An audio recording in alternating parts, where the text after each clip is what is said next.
अखन अहाँ सब सुन रहल छी अमचन म्यूजिक की शानदार प्रस्तुति।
आगे सखी गे सखी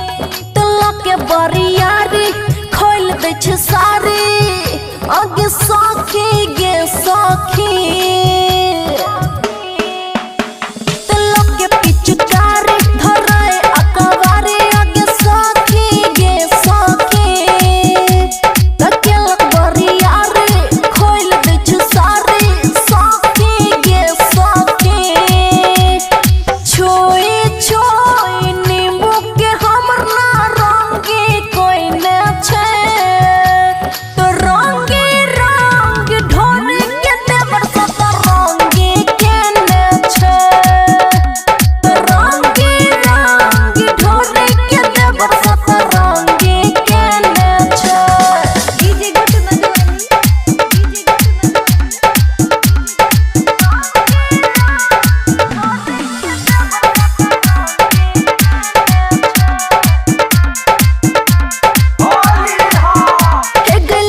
बड़ी मजा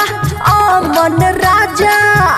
आगे सखी गे सखी जवानी हमर ताजा काटे छी हम साजा आगे सखी गे सखी हे गेले छै बड़ी मजा अमन राजा आगे सखी गे सखी जवानी छै ताजा काटे छी हम साजा